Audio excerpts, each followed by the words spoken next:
నేడు రవీంద్ర భారతిలో బహుముఖ ప్రజ్ఞాశాలి పద్మవిభూషణ్ గాన గాంధర్వ్య ఎస్పి బాలసుబ్రహ్మణ్యం కాంస్య విగ్రహం అయితే మాత్రం ఘనంగా ఆవిష్కరించారు. అంటే అటువైపు బీజేపీ రాష్ట్ర అధ్యక్షుడు రామచంద్రరావు, అలాగే మాజీ ఉపరాష్ట్రపతి వెంకయ్యనాయుడు, అదేవిధంగా అంటే దాదాపు మంత్రి ఐటీ మంత్రి శ్రీధర్ బాబు చేతుల మీదగా అయితే మాత్రం కాంస్య విగ్రహావిష్కరణ జరిగింది. ప్రస్తుతం మనం విజువల్స్లో కూడా చూసుకోవచ్చు.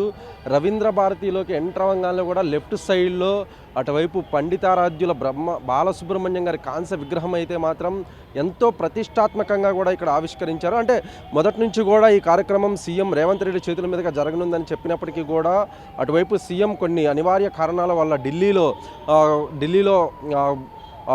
ఢిల్లీలో కొన్ని కార్యక్రమాల మూలంగా ఢిల్లీ వెళ్ళినందువల్ల అటువైపు ఐటీ శాఖ మంత్రి శ్రీధర్ బాబు అయితేనేమి, బీజేపీ రాష్ట్ర అధ్యక్షుడు రామచంద్రరావు అయితేనేమి, మరోవైపు చూసుకున్నట్లయితే ఇటువైపు మాజీ ఉపరాష్ట్రపతి వెంకయ్యనాయుడు చేతుల మీదుగా కూడా ఈ కార్యక్రమం జరిగింది. అదేవిధంగా నేడు రవీంద్ర భారతిలో ఈ కార్యక్రమానికి మాత్రం అటువైపు సినీ ఇండస్ట్రీకి సంబంధించిన వారంతా కూడా అటువైపు అంటే సింగర్స్ అని చెప్పుకోవచ్చు. మరీ ముఖ్యంగా కల్పన అయితేనేమి, కారుణ్య అయితేనేమి, అలా అదేవిధంగా గీతామాధురి అయితేనేమి, వీరందరూ కూడా అంటే ఎంతోమంది సింగర్స్ కూడా ఈ కార్యక్రమానికి అయితే విచ్చేశారు. అదేవిధంగా అంటే మొత్తం మీద కనుక మనం చూసుకున్నట్లయితే ఈ కాంస్య విగ్రహంగా అంటే ఇక్కడ పెట్టడానికి కూడా కొన్ని రోజుల నుంచి కూడా కొన్ని ఘర్షణలు అయితే జరిగినాయి. అంటే తెలంగాణ కళాకారుల బృందం కూడా దీన్ని పూర్తిగా వ్యతిరేకించిందనే చెప్పాలి. అంటే ఓన్లీ తెలంగాణ కళాకారుల విగ్రహాలు మాత్రమే రవీంద్ర భారతిలో ఆవిష్కరించాలి, మిగతా వారు ఎవరి కూడా పెట్టకూడదని కూడా కొన్ని ధర్నాలు రాస్త్రోకలు అయితే చేశారు.